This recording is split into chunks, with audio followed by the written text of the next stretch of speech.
Hey there, wake up. It's Means Morning News. Just after 11 a.m. on the East Coast, I'm Sam Sachs. It's the Friday show. It's also World Television Day, according to the UN. It was just recently World Toilet Day. Did not realize the UN recognizes so many household appliances. I'll let you know when it's World Refrigerator Day.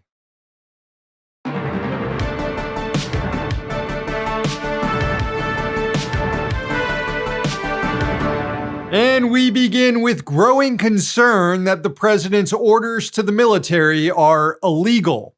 And the administration is reacting to those concerns by calling for the execution of Democratic lawmakers. Let's start with a ruling from a judge in Washington, D.C. on Thursday, finding that President Trump's deployment of National Guard troops to the nation's capital was illegal. U.S. District Judge Gia Cobb said the president exceeded his authority when he sent troops to D.C. over the objection of the local government for non-military crime deterrence missions. Cobb ordered the Guard to be withdrawn from the city. The ruling is one of many handed down by courts around the country, finding troops' military takeover of cities unlawful. Then there's the ongoing boat bombing campaign in Latin America, the extrajudicial killings that have claimed the lives of more than 80 people violate international and domestic law. They've led to the UK cutting off intelligence sharing with the US in the region so as not to be complicit in the ongoing crimes. The White House has yet to release to the public the legal opinion it claims underpins the strikes, likely because it's just some crayons scribbling on a piece of paper. NBC News reported this week that a senior JAG lawyer at U.S. Southern Command, which is overseeing the strikes in Latin America, advised that the actions were illegal. Quote, "The JAG at Southern Command specifically expressed concern that strikes against people on boats in the Caribbean Sea and the Eastern Pacific Ocean, whom administration officials call narco-terrorists, could amount to extrajudicial killings," 6 sources said, and therefore legally expose service members involved in the operations. His opinion was ultimately overruled by more senior government officials. Recent reporting from PBS revealed there's been a surge in troops seeking outside legal advice related to the orders they're receiving from Trump and War Secretary Pete Hegseth, particularly when it relates to those boat strikes in the Caribbean and Pacific. Now, with all that in the background, a group of Democratic lawmakers, all with previous military experience, cut a video reminding service members they have the right to refuse illegal orders. Not only the right, but a duty. Take a look. Right now, the threats to our Constitution aren't just coming from abroad, but from right here at home. Our laws are clear. You can refuse illegal orders. You can refuse illegal orders. You must refuse illegal orders. No one has to carry out orders that violate the law or our Constitution. It's all fairly basic stuff and useful information to troops who may not understand that just following orders is not a legitimate defense if they're ever brought in front of a war crimes tribunal. Anyway, President Trump reacted to that video in a series of posts on his social media site, calling on all those Democrats to be executed for sedition. The president claimed, quote, "It's called seditious behavior at the highest level. Each one of these traitors to our country should be arrested and put on trial." Follow-up post from the president read, quote, "Seditious behavior punishable by death." Trump was also reposting comments from his followers, including one that called for the lawmakers to be hanged. Yikes. Later, White House Press Secretary Caroline Leavitt had a chance to clean up the president's comments and assure everyone that no, he doesn't actually think Democrats should be executed. She, of course, did not do that, though.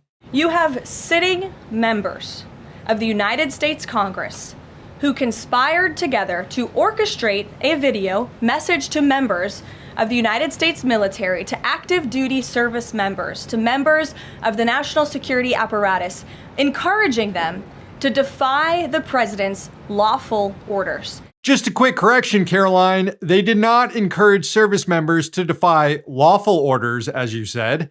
They quite clearly said to refuse illegal orders. I mean, it's in giant letters that pop up on the video multiple times. You can refuse illegal orders. So, Caroline's already lying, but we'll let her continue. That is a very, very dangerous message, and it perhaps is punishable by law. I'm not a lawyer. I'll leave that to the Department of Justice and the Department of War to decide. But they're suggesting, Nancy, that the president has given illegal orders, which he has not. Every single order that is given to this United States military by this commander-in-chief and through this chain of command, through the Secretary of War, is lawful. And it's lawful because Caroline Leavitt says so. I, of course, just provided several examples of courts and lawyers finding the opposite is true, but who are you going to believe? Them or the Nazi lady notorious for lying? U.S. Senator Chris Murphy said the president's comments put lawmakers' lives in danger.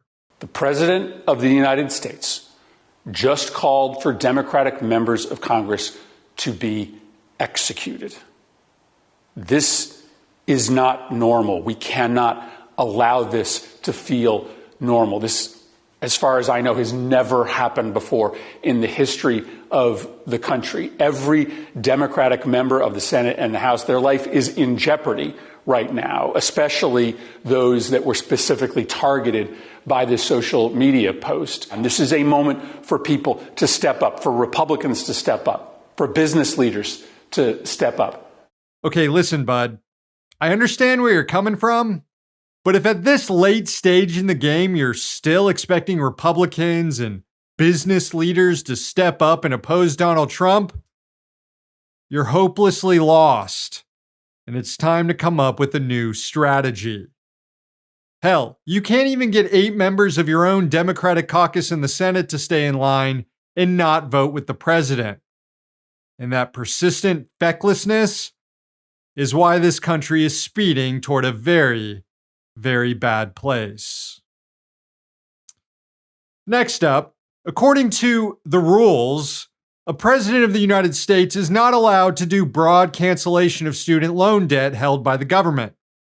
Biden tried to do just a little of that, and the ruling class panicked and ultimately got the Supreme Court to stop him. Now we're going to find out if the president can sell off the government's student loan portfolio to reward donors and allies in the financial industry. And I have a feeling the ruling class won't object to that one. Politico recently reported that Education Secretary Linda McMahon was looking into privatizing the government's $1.7 trillion student loan portfolio.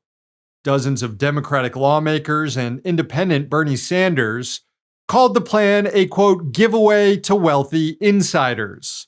And in a letter to the secretary this week, the lawmakers also said it would be illegal. They cited provisions under the Higher Education Act that prohibit the sale of student loan debt to private parties at a loss, which is really the only condition a private party would be willing to purchase student loan debt. It would also be illegal because it would strip the roughly 45 million student loan debt holders of protections that don't exist for private loan holders. They include income-driven repayment options, forgiveness for those who work in public service, various disability and death discharges, and outright forgiveness for students who were defrauded by predatory schools. The Democrats' letter warned that private companies' demand for profits would, quote, come at the expense of the borrower via fewer protections and less generous benefits. Lawmakers also noted the long history of the multi-billion-dollar private lending industry exploiting its borrowers. Quote, private lenders have pushed students into subprime private loans and exploitative tuition payment plans that carry high interest rates and exorbitant late fees that turn into long-term debts if a student ever misses a payment. Though private lenders currently account for only 8% of all student loans, they account for more than 40% of student debt complaints before the Consumer Financial Protection Bureau. With no details so far on which companies the department is looking to sell its loans off to, lawmakers are concerned the president could just cut generous deals with allies in the industry or folks who donated to build his ballroom or buy his cryptocurrency. I mean, there are endless ways to curry favor with Donald Trump these days. And finally, U.S. Ambassador to Greece, Kimberly Guilfoyle, has been on the job 2 months and she's already sparked an international incident. The Chinese government is lashing out at Guilfoyle after she made comments last week aimed at undermining Sino-Greek relations. The ambassador suggested that the largest port in Greece, the port of Piraeus, should be sold. A majority stake in the port is owned by Chinese shipping company COSCO, not to be confused with Costco, where Americans buy bulk goods and eat hot dogs. Guilfoyle said the U.S. should try to diminish the influence of Port Piraeus, and she described Greece as a rising energy hub that the U.S. needs to, quote, push back against Russian and Chinese interests. The U.S. wanted more influence in Greece. It could have invested in Greece like China did, instead of joining foreign bankers to impose austerity and shake down the economy during the Eurozone debt crisis. Costco purchased its stake in the port in 2016, and it was the only bidder. China responded to Guilfoyle this week. A statement from the embassy in Greece said her comments reflected a, quote, Cold War mentality and hegemonic logic, and they run counter to the fundamental professional ethics of a diplomat and fully reveal the insidious intention of the United States to serve its own geopolitical interests by exploiting the port of Piraeus and even Greece itself. The embassy went on, quote, at a time when the port of Piraeus is developing rapidly, the United States, with self-serving intentions, is inciting Greece to terminate its contractual obligations and sell the port. This practice is a typical example of imposing one's own thinking on others and reveals a mentality that seeks to undermine stability. These schemes, which show that the United States judges others by its own standards and clearly serves its own purposes, are doomed to fail before the Greek people, bearers of millennia of culture and wisdom. Damn, talk about a nasty read. Guilfoyle is yet another Trump administration official who previously had a career on Fox News, though she's different from the others because she also used to date Donald Trump Jr. And she may have gotten this job solely because Don Jr. wanted his dad to get her as far away from him as possible after they broke up. So, he sent her to Greece to run the U.S. diplomatic mission.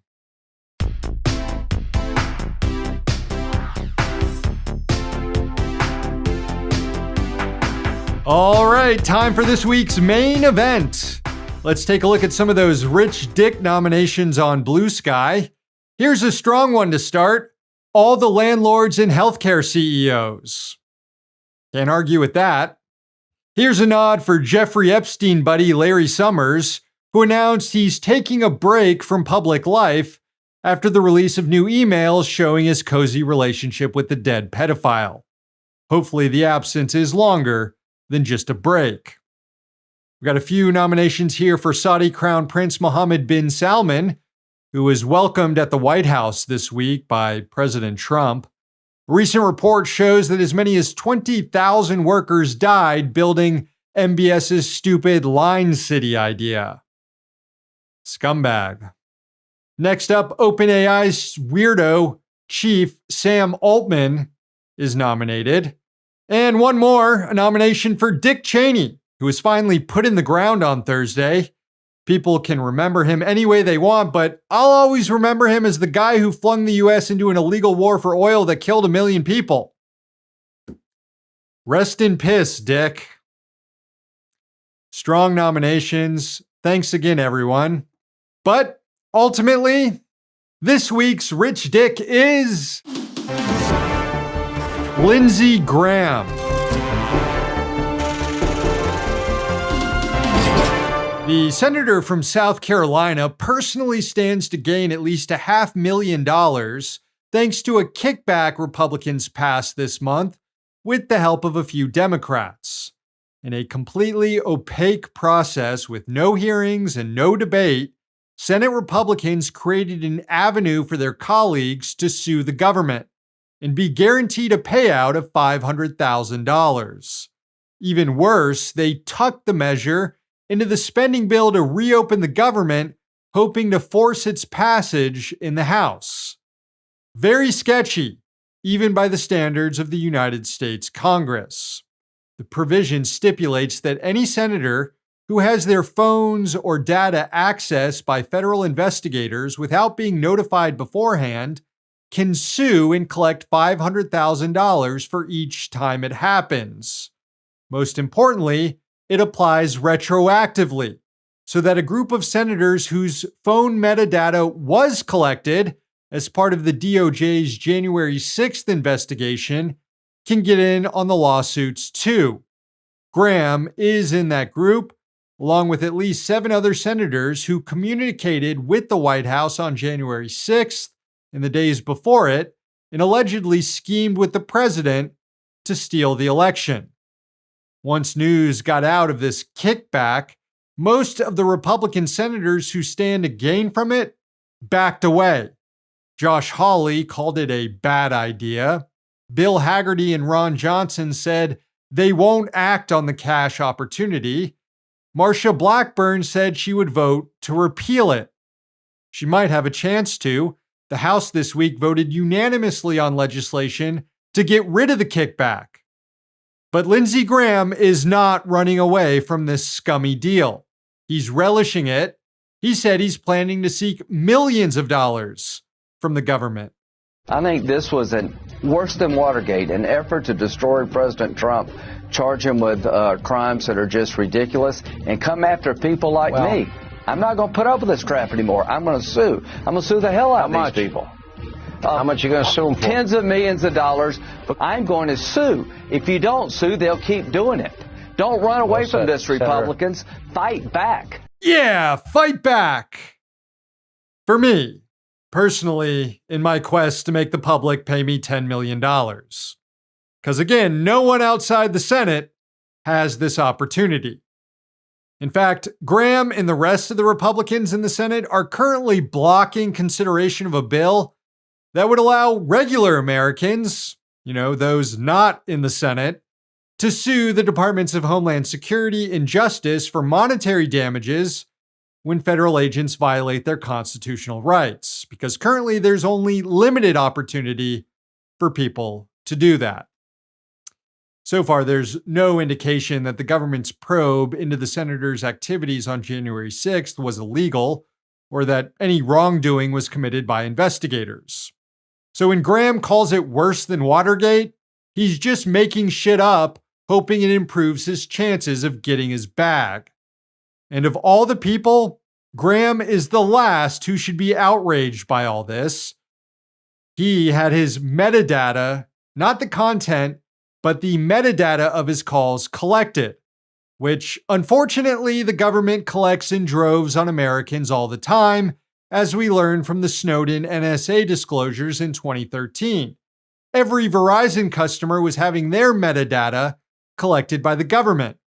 And this was Lindsey's reaction to that news back then. I'm a Verizon customer. I don't mind Verizon turning over records to the government if the government's going to make sure that they try to match up a known terrorist phone with somebody in the United States. I don't think you're talking to terrorists. I know you're not. I know I'm not, so we don't have anything to worry about. I'm glad the activity is going on, but it is limited to tracking people who are suspected to be terrorists and who they may be talking to. Are you sure? Yes. That's what it's supposed to be, but are you sure they're still doing that? Yes, I'm sure that that's what they're doing. So this is not new to you? It's not the 100 million customers that their original report said. All right. I'm sure we should be doing this. Okay, good. I'm sure we should be doing this. Are you still sure, buddy? The truth is, the spying authorities that allow the government to do this have not just been supported by Graham, but championed by him year after year after year. He's voted for every single bill to expand government surveillance since the construction of the post-9/11 security state. And for decades, he's mocked and sneered at civil libertarians who warned about these intrusive powers. The irony of all this wasn't lost on former Congressman Justin Amash, who, despite being a Republican, frequently found himself at odds with Graham on issues of surveillance. Amash tweeted this in response to the senator's crocodile tears, quote, "Lindsey Graham has repeatedly defended, promoted, and voted for the unlawful warrantless surveillance of millions of Americans via the Patriot Act, FISA 702, and other unconstitutional programs." Yeah, but that was before Graham realized he could get $10 million pretending to oppose all that stuff. I'd say in the end, $10 million is worth it to turn one of the Senate's most aggressive spying hawks into a radical civil libertarian, but we all know that Lindsey hasn't changed. He still sucks and still supports government mass surveillance and will still vote to expand it even after he gets his payout. He just wants to make sure government spies are focused on everyone else and not him and his class allies. And for that, Lindsey Graham is this week's Rich Dick.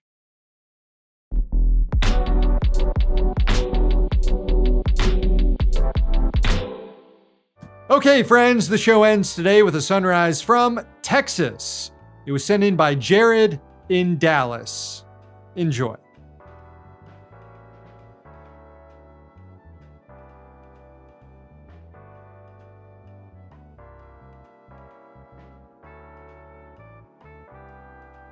Thank you, Jared. That's the show. Thanks for watching, and thanks to the team behind the scenes. Find more MMN at means.tv. We also have YouTube and podcast channels, and you can find us on Twitter, Instagram, and Blue Sky. One day capitalism will fall. Until then, we'll be right here. See you next week.